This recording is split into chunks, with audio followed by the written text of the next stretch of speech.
ये कहानी तब की है जब पहली पहली बार अंग्रेज भारत आए थे और हमारा देश गुलाम बनना शुरू ही हुआ था। तब हमारे देश में राजा महाराजा राज्य करते थे। ये कहानी दोस्तों आपको किसी किताब में नहीं मिलेगी, किसी विकिपीडिया पे नहीं मिलेगी। एक दंत कथा है जो कि मैं आपको बताना चाहता हूँ। ये कहानी है दो दोस्तों की, हरिया और अब्दुल। दोस्तों, हरिया और अब्दुल एक सेठ के यहाँ काम करते थे और सेठ अंग्रेज का चापलूस था। अंग्रेज के बताए हुए निर्देश पे काम करता था क्योंकि उसके मन में लालच थी ज़्यादा से ज़्यादा जमीन, ज़्यादा से ज़्यादा जायदाद पाने की। अब आते हैं दोस्तों हरिया और अब्दुल पे। दोनों ही बहुत ईमानदार थे, अपने काम को निष्ठापूर्वक करते थे, ईमानदारी से करते थे और दोनों ही एक दूसरे के साथ रहते थे। एक समय आया जब ऊपर वाले ने दोनों की झोली भरी। हरिया और अब्दुल दोनों की पत्नी ने एक बेटे को जन्म दिया। दोनों बहुत ही खुश हुए, दोनों के परिवार बहुत ही खुशहाली मनाने लगी। अब वक्त आया नामकरण का। दोस्तों, अपने दोस्त को सामने देखकर हरिया ने अब्दुल से कहा, अब्दुल, मेरी एक ख्वाहिश है, दोस्त पूरा कर दे। अब्दुल ने कहा, बताओ बताओ दोस्त, कौन सी ख्वाहिश जो मैं ना पूरा करूं? तो अब्दुल से हरिया ने कहा कि मैं चाहता हूं कि मेरे बेटे का नाम तुम रखो ताकि वह तुम्हारे जैसा ईमानदार हो। इस बात से अब्दुल बड़ा खुश हुआ और उसने मुस्कुराते हुए बोला कि दोस्त, तुमने तो मेरी दिल की बात जान ली। मेरी भी यही ख्वाहिश है कि तुम मेरे बेटे का नाम रखो ताकि वो बिल्कुल तुम्हारे जैसा हो। दोस्तों, कहानी का मोड़ बदलता है। नामकरण में अभी 2-3 दिन बाकी होते हैं, तभी सेठ के यहाँ से दोनों दोस्तों की बुलाहट होती है। दोनों दोस्त सेठ के पास पहुंचते हैं। सेठ उनसे कहता है कि अरबी देशों में अंग्रेज सरकार की तरफ से हमें एक खदान मिला है, तेल का कारखाना, जहां से जमीन से तेल निकाली जाएगी। अगर तुम लोग ज़्यादा पैसा कमाना चाहते हो तो क्यों ना तुम दोनों भी वहां जाओ। मैं चाहता हूं कि तुम दोनों भी वहां जाओ और पैसे कमाओ। यह सुनकर हरिया और अब्दुल बड़े खुश हुआ, घर वापस को लौटा। हाँ, सेठ ने यह भी कहा था कि कल ही निकलना है। यह सुनकर हरिया और अब्दुल दोनों घर पहुंचे, अपनी अपनी पत्नी को बताई कि ऐसी ऐसी बात है, हम दूसरे देश में जाएंगे, बहुत सारा पैसा कमा के आएंगे और हमारे बच्चे के नामकरण में अभी 2-3 दिन का समय है। तो दोनों ने एक एक चिट्ठी अपनी अपनी पत्नी को दिया और बोला कि ये चिट्ठी हमारे बेटों को तब देना जब वो बहुत ही बड़ी मुश्किल हालात में हो या फिर वो बहुत परेशान हो, तभी ये चिट्ठी उनको देना, वरना नहीं देना। इसके बाद दोनों दोस्त दूसरे देश में पैसे कमाने के लिए निकल जाते हैं, जहां सेठ उन्हें भेजता है। बदकिस्मती से खदान में कुछ तकनीकी खराबी होने के कारण बहुत सारे मजदूरों की जान चली जाती है, जिसमें हरिया और अब्दुल दोनों होते हैं। दोस्तों, उस समय हमारे देश में हिंदू और मुस्लिम के दंगे शुरू हो गए थे। इसीलिए जो हिंदू बहुमूल्य थे वो हरिया की पत्नी को अपने साथ ले गए, क्योंकि उनकी देखभाल करने वाला कोई नहीं था। और जो मुस्लिम बहुमूल्य थे वो अब्दुल की पत्नी को अपने साथ ले गए। समय बीतता गया। अब दोनों परिवार एक दूसरे से अलग अलग रह रहे थे। इधर दोनों लड़के भी जवान होते जा रहे थे। उस समय हिंदू और मुस्लिम एक दूसरे के दुश्मन थे। हिंदू बहुमूल्य जिन्होंने धर्म का ठेका ले रखा था, उन्होंने हरिया के बेटे को अपना प्रमुख बना दिया, और मुस्लिम बहुमूल्य जिनको मुस्लिम धर्म की चिंता थी, उन्होंने अब्दुल के बेटे को अपने सेना का प्रमुख बना दिया। दोस्तों, समय बीतने के साथ इधर सेठ भी बहुत बड़ा जमींदार बन चुका था, क्योंकि वो अंग्रेजों की सारी बात मानता था। अंग्रेज जैसे कहते थे वैसा करता था। इधर हरिया के बेटे को कहीं से पता चली, किसी गुप्तचर ने उसको बताया कि भैया अब्दुल का बेटा कब अकेला रहता है और कब उसे रास्ते से हटाया जा सकता है। उसी तरह अब्दुल के बेटे को भी किसी गुप्तचर ने बताया कि हरिया का बेटा कब अकेला रहता है और कब उसे मारा जा सकता है और अपने धर्म की रक्षा की जा सकती है। अब अगले दिन दोनों एक दूसरे को मार देने के प्लान में थे, क्योंकि दोनों को ये लग रहा था कि उनको उसकी कमजोरी के बारे में पता है। लेकिन बात यहाँ ये थी कि नॉलेज एक दूसरे के अकेले होने का दोनों के पास था, जो किसी गुप्तचर ने दोनों को बताया था। अब अगले दिन का प्लान है। हरिया का बेटा सोच रहा है कि उसको रास्ते से हटा देना है, और अब्दुल का बेटा भी सोच रहा है कि कल तो मैं उसको छोड़ूंगा ही नहीं, ना रहेगी बांस ना बजेगी बांसुरी। तो रात में दोनों परेशान थे। तो हरिया की पत्नी अपने बेटे को देखती है, परेशान देखती है, और उसको अपने पति की बात याद आती है कि बेटा, तुम्हारे पिता ने मुझे एक चिट्ठी दी थी तुमको देने के लिए। उन्होंने कहा था कि तुम जब बहुत परेशान हो तो ये चिट्ठी मैं तुम्हें दूं। उधर अब्दुल की पत्नी ने भी अपने बेटे को वो चिट्ठी दी, पर दोनों लड़के के सर के ऊपर खून सवार था, और इस जल्दबाजी ने दोनों को मौका नहीं दिया कि वो चिट्ठी को पढ़े। फिर उन दोनों ने अपनी माँ की बात को टालते हुए कहा कि ठीक है माँ, मैं अभी बिजी हूँ, मैं ये चिट्ठी बाद में पढ़ लूँगा, अभी बहुत ही आवश्यक काम है। और दोनों ने उस चिट्ठी को अपनी जेब में रख लिया। दोनों लड़के गुप्तचर के बताए हुए जगह पे अपनी अपनी तैयारी के साथ पहुंचते हैं। इत्तेफाक से दोनों अकेले होते हैं और दोनों एक दूसरे पर अपने धर्म का हवाला देते हुए बंदूक तान देते हैं, और दिल में इतनी ज़्यादा नफरत होती है कि दोनों एक दूसरे से बिना बात किए हुए एक दूसरे पे गोली चला देते हैं। अगला पल बदलता है, क्योंकि गोली दोनों को लगी होती है। जब दोनों गोली लगने के बाद तड़प रहे होते हैं, अपने मृत्यु का इंतजार कर रहे होते हैं, अधमरे हो चुके होते हैं, तब दोनों को अपनी अपनी माँ की बात याद आती है और सोचते हैं कि चलो, धर्म के लिए तो मैंने कर दिया, अब अंतिम समय में अपने माँ की दी हुई चिट्ठी, जो कि मेरे पिता ने दी थी, उसको भी पढ़ लिया जाए। अब हरिया का बेटा और अब्दुल का बेटा दोनों उस चिट्ठी को खोलते हैं और पढ़ना शुरू करते हैं।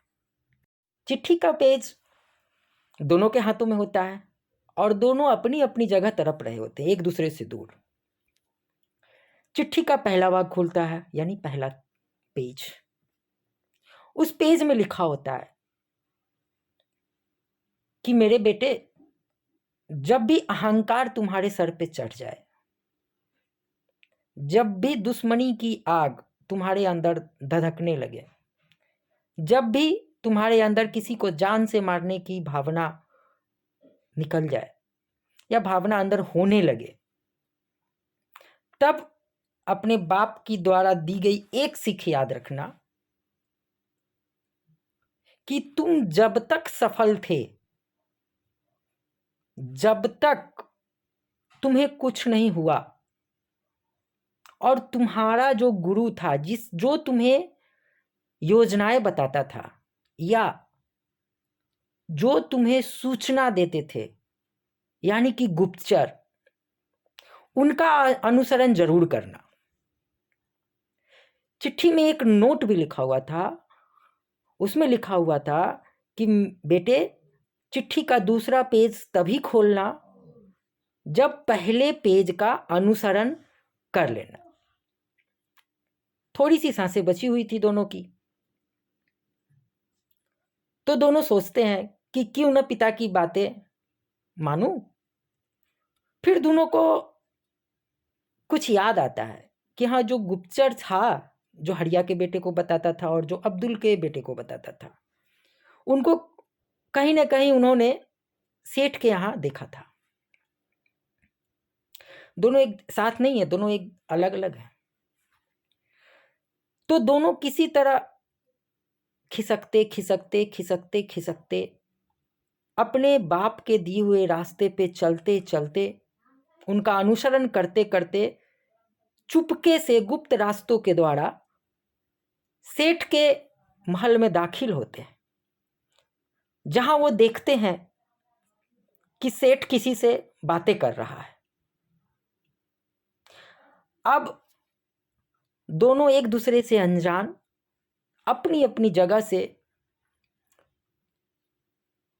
उस सेठ की बातों को सुनने का प्रयास करता है। वो देखते हैं कि सेठ एक अंग्रेज के साथ बैठा हुआ है, जो कि अंग्रेज का बड़ा शासक होता है। सेठ अंग्रेज को कह रहा होता है कि सर, आपने मुझे जैसा कहा था मैं वैसा ही कर रहा हूं और आपके बताए हुए रास्ते पे चल रहा हूं। अंग्रेज सेठ से कहता है कि यू ब्लडी इंडियन, जब तक तुम मेरे रास्तों पे चलोगे तुम राज करोगे और तुम हमेशा जमींदार और सेठ रहोगे। सेठ हामी भरता है। फिर सेठ अंग्रेज की तरफ देखता है तो अंग्रेज सेठ से कहता है कि देखो, हमारे पास इतना गोला बारूद नहीं है कि हम सबको डरा सके और मार सके। ये कंट्री बहुत बड़ा है, हम गोले बारूद से इस कंट्री पे राज नहीं कर सकते। अगर तुम भी राज करना चाहते हो हमारे साथ, तो तुमको हमारा रूल अपनाना होगा और हमारा रूल तुमको बहुत आगे ले जाएगा। Divide and rule. अंग्रेज ने कहा कि इस देश में हिंदू और मुस्लिम दोनों ही अधिक मात्रा में, क्यों ना इन दोनों को लड़ाया जाए, क्योंकि ये एक रहेंगे तो हम इन पे राज नहीं कर पाएंगे। लेकिन अगर ये एक दूसरे के खून के प्यासे रहेंगे, एक दूसरे को मारते रहेंगे, एक दूसरे से जलते रहेंगे, एक दूसरे को समाप्त करने का प्रयास करेंगे, तो ये कमजोर रहेंगे। और जब ये कमजोर रहेंगे तो हम उन पे शासन करते रहेंगे। उनकी ये बातें हरिया का बेटा और अब्दुल का बेटा सुन रहा था। तभी खट की आवाज होती है। हरिया का बेटा पीछे घूम के देखता है तो अब्दुल का बेटा भी तड़प रहा होता है और वो भी सुन रहा होता है। फिर वो दोनों एक दूसरे से नज़र चुरा के बिना कुछ कहे अपने पिता के दिए हुए दूसरे पन्ने को पलटते हैं और पढ़ते हैं। उसमें लिखा होता है कि बेटे हरिया और अब्दुल, ये दो नाम हैं, ये दो दोस्त थे और हम दोनों की बहुत इच्छा थी कि हम दोनों एक दूसरे के बेटे का नामकरण करें। इत्तेफाक से हम दोनों ने अपने बेटे का नाम भरत ही रखा। बेटे, इस नाम में बहुत शक्ति है। तुम्हारे नाम के बाद भी कोई सरनेम नहीं जुड़ा हुआ है और उसके नाम के बाद भी कोई सरनेम नहीं जुड़ा हुआ, क्योंकि ये सरनेम हमेशा तुमको लड़ाएगा, हमेशा एक दूसरे का दुश्मन बनाएगा। और ये जो अंग्रेज कहते हैं ना, हिंदुस्तान हिंदुस्तान, इंडिया, इन्होंने हमें लड़ाया है। हमारा देश हिंदुस्तान नहीं, हमारा देश इंडिया नहीं, हमारा देश भारत है। इसीलिए हमने तुम्हारा नाम भारत रखा है, ताकि तुम दोनों मिलके एक मजबूत साम्राज्य की स्थापना करो, एक अच्छी सोच की स्थापना करो, ताकि ये अंग्रेज लोग हमें तोड़ ना सके। तभी किसी न किसी कारण से अंग्रेज और सेठ को पता चल जाती है कि कोई उनकी बातें सुन रहा है, और वे दोनों आकर के हरिया के बेटे और अब्दुल के बेटे की आखिरी सांस भी छीन लेते हैं। उसके बाद अंग्रेज सेठ को कहता है कि अभी तुम हरिया के बेटे की लाश को ले जाओ और उनके गांव में छोड़ के आओ। मैसेज देना कि एक मुसलमान युवक जो कि अब्दुल का बेटा है, उसने हरिया की बेटे की हत्या कर दी और वो कहीं भाग गया है। फिर उसने कहा कि ठीक 5 दिन बाद अब्दुल के बेटे के लाश को उसके गांव में दे आओ और ये मैसेज दो कि हिंदू बहुमूल्य ने बदले की भावना से अब्दुल के बेटे का कत्ल कर दिया। सेठ ने वैसा ही किया जैसा अंग्रेज ने उसे बताया था, और इस युक्ति में दोनों सफल हुए। और जो आग धधक रही थी हिंदू और मुस्लिम की, उसने और जोर शोर ले लिया और वो आग देश की आग बन गई और हिंदू और मुसलमान एक दूसरे के दुश्मन बन गए। और हरिया और अब्दुल की वो चिट्ठी सेठ और अंग्रेज ने कहीं छुपा दिया या जला दिया। तो इस कहानी का सार यही है कि आज भी हरिया और अब्दुल इस देश में जिंदा है। हमें बस पहचानने की जरूरत है कि वो सेठ और अंग्रेज कौन है। दोस्तों, ये बात पहचानने की जरूरत है। हम एक दूसरे के दुश्मन नहीं हैं, हमें ये समझना चाहिए। और जब तक हम आपस में लड़ते रहेंगे, कोई ना कोई आके हम पे शासन करेगा ही, चाहे वो जो हो, चाहे उसका जो रूप हो, चाहे उसकी जो डेजिग्नेशन हो। लेकिन जिस दिन हम अपने अंदर के हरिया और अब्दुल को पहचान लेंगे, उस दिन से इनका कारोबार बंद हो जाएगा। क्योंकि ये दोस्तों, ये देश हिंदुस्तान नहीं, इंडिया नहीं, ये भारत है, राजा भरत का भारत। और कोई भी हिंदू अपने धार्मिक ग्रंथ में पढ़ के मुझे ये बता दे कि मुसलमान शब्द का कहीं प्रयोग किया गया है किसी धर्म ग्रंथ में? नहीं, धर्मी और अधर्मी का प्रयोग हुआ। और अधर्मी का मतलब होता है जो धर्म को नहीं मानता, और धर्म का मतलब होता है धारण करना, अच्छे कामों को, जीने के तरीकों को धारण करना। और कोई मुसलमान भी मुझे बता दे कि किसी कुरान में हिंदू शब्द का उपयोग हुआ है? नहीं, काफिर का उपयोग हुआ है। और काफिर का मतलब भी अधर्मी होता है, जो धर्म को नहीं मानता। और धर्म कोई भी बड़ा या छोटा नहीं है। धर्म जीने के अच्छे तरीकों और नियमों को धारण करना ही धर्म है, और सारे गलत तरीके अधर्म है। यानी जो सारे गलत तरीके करता है, जो समाज को खराब करता है, गंदी नीतियां अपनाता है, वो अधर्मी है, वो काफिर है। नहीं तो हम सब एक है। और हमारा देश भारत है, जहां हर एक धर्म की लाज है। बस दोस्तों, मेरा यही संदेश है कि आप लोग पहचानो, आप लोग पहचानो। मुट्ठी भर लोग हैं इस देश में जिनके अंदर हिंदू और मुस्लिम की भावना है, मुट्ठी भर लोग। और ये आप भी जानते हैं। अपने जहन में झांक के देखो, मैं हिंदुओं से बात करना चाह रहा हूँ, अपने जहन में झांक कर देखो कि क्या पूरी जिंदगी में तुम्हारा कोई मुस्लिम दोस्त नहीं था?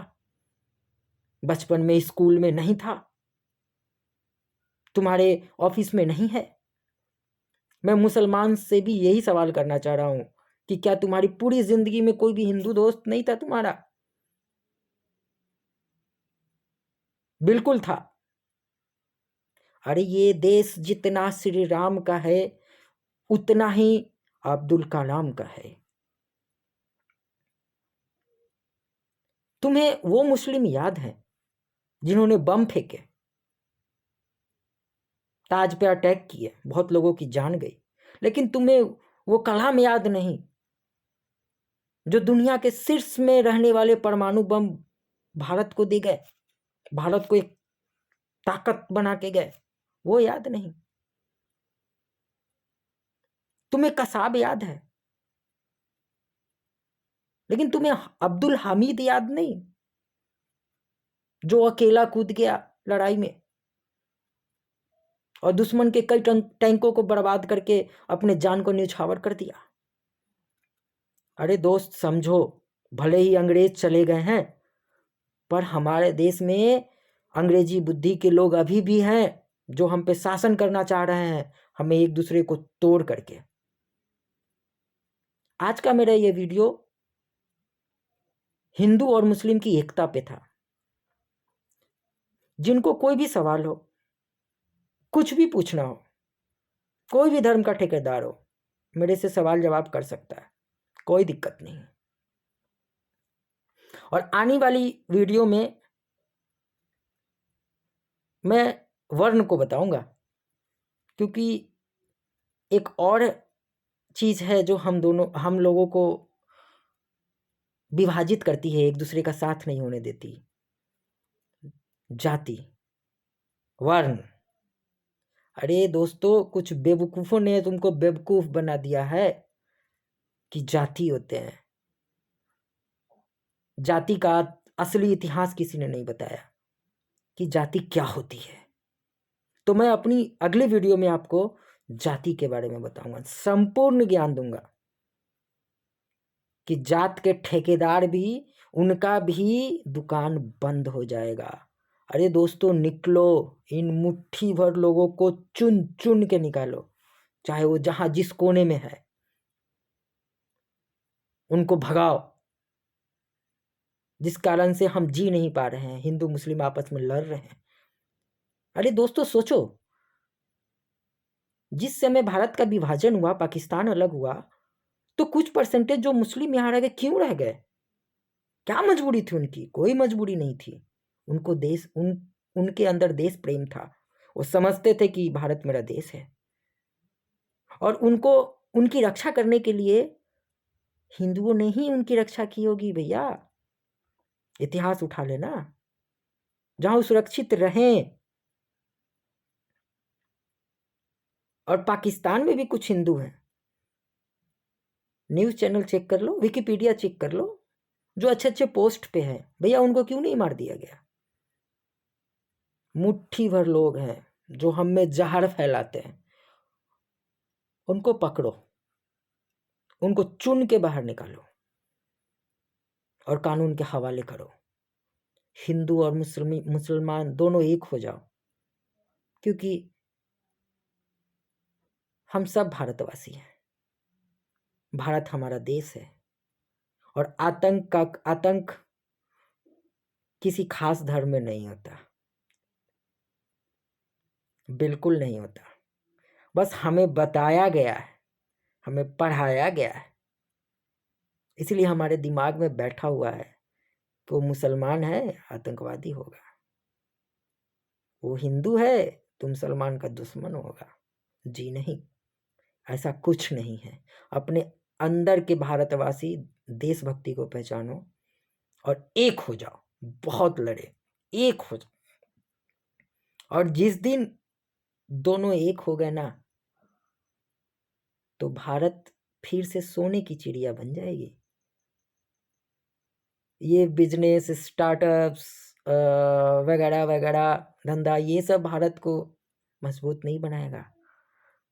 भारत को मजबूत बनाएगा तो हम बनाएंगे। और दोस्तों, मेरे संदेश को जितना हो सके शेयर करो, ताकि हर एक भारतीय के पास में ये वीडियो हो और वो समझे, और हमारा देश फिर से भारत हो, जहाँ हिंदू और मुस्लिम की बात हो ही नहीं, जहाँ सिर्फ बात हो तो विकास की बात हो। विकिपीडिया कर लेना भैया। पहला हिंदू मुस्लिम राइट तभी हुआ था जब अंग्रेज आए थे। अगर मैं गलत हूं तो विकिपीडिया कर लेना, देख लेना कि कब क्या बना, और उससे पहले का इतिहास उठा के देख लेना। अगर किसी साम्राज्य में, किसी शासन काल में हिंदू और मुसलमान का जिक्र हुआ हो किसी धर्म ग्रंथ में, तो आप जो कहो सो मैं मानूंगा, हर सजा का हकदार बनूंगा। अगर नहीं तो इसको फैला दो। धन्यवाद दोस्तों। जय हिंद, जय भारत।